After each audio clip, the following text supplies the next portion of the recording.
Kelompok 3 PBSIB 2023 akan memaparkan opini mengenai kebijakan kurikulum mendatang.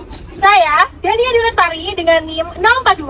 Saya Salma dengan NIM 055. Saya Istiana Aulia dengan NIM 045. Saya Tanisa Asti Aprilia Putri dengan NIM 050. Saya Putri Arina Sabana dengan NIM 056. Saya Fitra Laida Alfiana dengan NIM 070. Saya Muhammad Syauki Ridho dengan NIM 047. Saya Putri Pratama Basari dengan NIM 075. Dan saya Siti Mahmudani Rohmah dengan NIM 063. Kurikulum Pendidikan Indonesia, Wujudkan moralitas untuk pendidikan yang berkualitas. opini pertama yang ingin ditonjolkan dari kelompok kami untuk kurikulum mendatang adalah dikuranginya mata pelajaran yang diampu.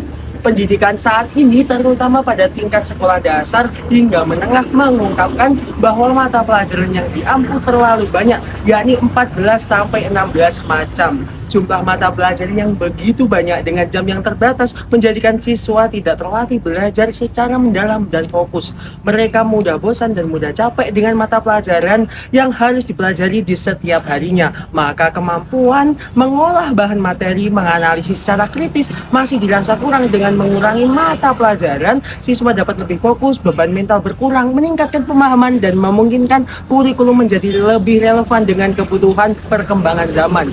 Kurikulum bisa diarahkan pada mata pelajaran inti yang lebih mendukung keterampilan yang dibutuhkan di dunia kerja dan kehidupan.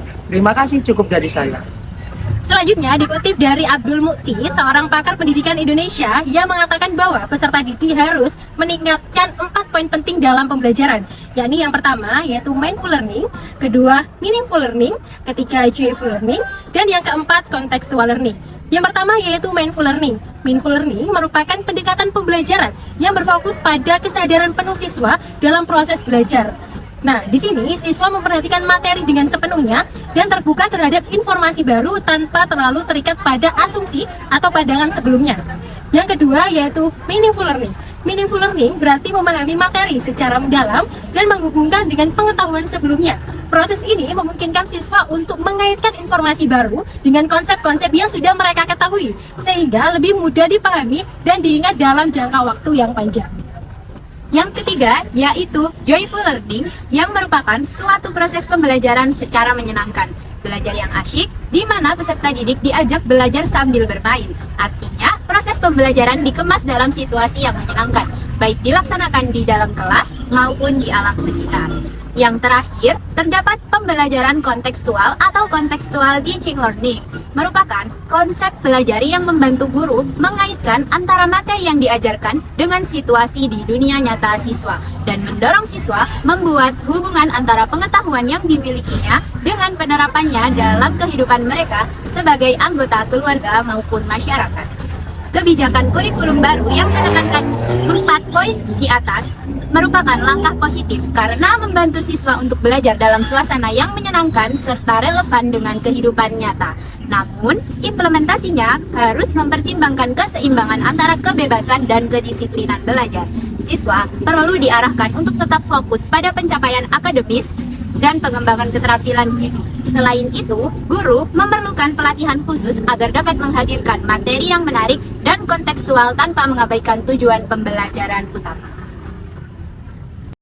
Selanjutnya, yang perlu ditekankan pada kurikulum selanjutnya menurut saya ialah tentang moralitas, di mana pada era sekarang dunia digital semakin cepat namun moral semakin terkikis. Banyak terjadi krisis moralitas seperti kurangnya rasa hormat terhadap pendidik dan juga kekerasan pada pendidik. Sebagai contoh, berita yang sering kita dengar dan juga lewat akhir-akhir ini seperti seorang pendidik yang dituntut 50 juta karena telah menegur seorang siswa dan juga ada guru yang diketapel matanya. Maka dari itu, perlu adanya pendidikan moralitas yang ditekankan melalui pendidikan kewarganegaraan dan juga penanaman nilai-nilai Pancasila. Dengan kurikulum yang menekankan kewarganegaraan dan juga pendidikan Pancasila, maka diharapkan mampu untuk mencetak generasi yang lebih baik selanjutnya. Baik, selanjutnya salah satu bagian atau komponen yang tidak terlepas dari kurikulum Merdeka adalah proyek penguatan profil pelajar Pancasila, mana yang bertujuan untuk mewujudkan profil karakter pelajar Pancasila yang mengajarkan siswa untuk memiliki sikap berdasarkan nilai-nilainya luhur Pancasila. Adapun 5 Aspek utama dalam P5 Kurikulum Merdeka meliputi 1. Potensi diri, 2. Pemberdayaan diri, 3. Peningkatan diri, 4. Pemahaman sosial, dan 5. Peran sosial. Adapun dalam pengimplementasian P5 ini yang menjadi tantangan terbesar adalah kesiapan guru dalam merancang dan mengelola proyek P5 yang efektif. Karena tidak semua guru memiliki pengalaman dalam pembelajaran berbasis proyek, sehingga dibutuhkan pelatihan yang lebih intensif karena guru adalah ujung tombak dalam penerapan kurikulum. Kualitas implementasi kurikulum sangat bergantung pada kemampuan guru dalam memahami dan menerapkan kurikulum itu sendiri.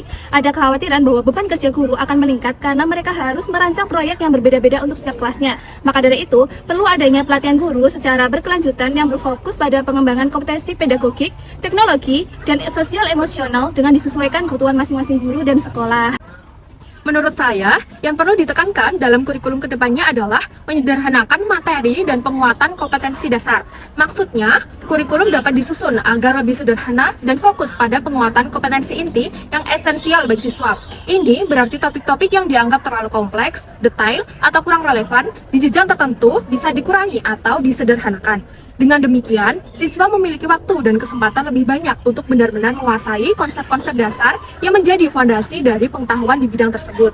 Mengapa hal ini penting? Materi yang terlalu padat seringkali membuat siswa hanya mempelajari secara permukaan tanpa pemahaman yang mendalam. Dengan menyederhanakan materi dan berfokus pada konsep inti, siswa bisa lebih menguasai keterampilan dan pengetahuan dasar yang sangat penting. Ini akan memberi mereka pemahaman yang kuat, bisa menjadi dasar untuk mempelajari materi yang lebih kompleks di jenjang berikutnya. Menteri Sekolah Dasar dan Menengah, Abdul Mukti, membuka suara tentang rencana kebijakan ujian nasional di era kepemimpinannya. Tidak dipungkiri bahwa semenjak Abdul Mukti menjabat sebagai menteri, muncul isu terkait pelaksanaan ujian nasional. Abdul Mukti pun tidak menyangkal araknya isu penolakan terhadap pelaksanaan ujian nasional yang kini ramai menjadi sorotan publik hingga memunculkan petisi. Nah, terkait hal itu, Menteri Pendidikan Dasar dan Menengah ini merencanakan diskusi terbuka untuk mengevaluasi keberlangsungan ujian nasional. Adapun opini dari Wakil Menteri Pendidikan Dasar dan Menengah, Atif Latiful Hayat, menyampaikan bahwa beberapa kebijakan yang sedang dievaluasi pada saat ini, salah satunya adalah ujian nasional atau UN. Evaluasi UN perlu dilakukan karena banyaknya pertimbangan dan aspirasi positif dari masyarakat agar UN diberlakukan kembali.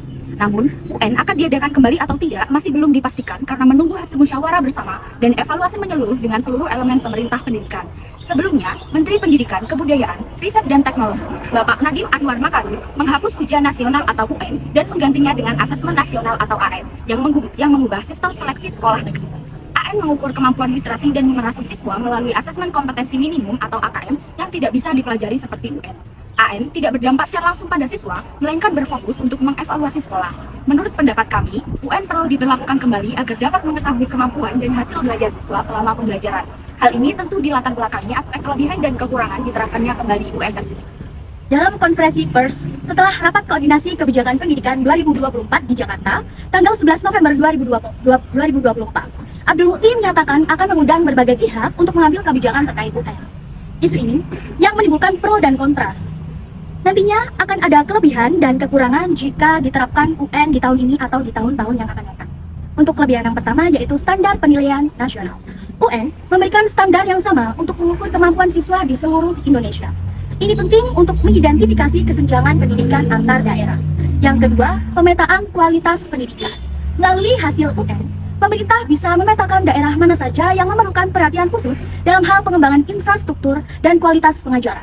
Yang kedua, kekurangan ujian nasional. Pengajaran yang berorientasi pada ujian. Untuk mengejar nilai tinggi di UN, guru cenderung fokus pada materi ujian dan mengesampingkan aspek pembelajaran holistik yang lebih penting. Yang kedua, tidak adil bagi daerah terpencil. Nah, beberapa daerah memiliki keterbatasan fasilitas pendidikan akan sulit bersaing dengan daerah yang lebih maju, sehingga UN bisa menunjukkan ketimpangan yang tidak sepenuhnya mencerminkan kualitas belajar siswa. Mari kita tidak tergesa-gesa, kita dengarkan semua masukan dan pertimbangan dengan seksama, agar nantinya bisa diambil kebijakan terbaik demi visi pendidikan berkualitas untuk semua. Ujar Abdul Mukti.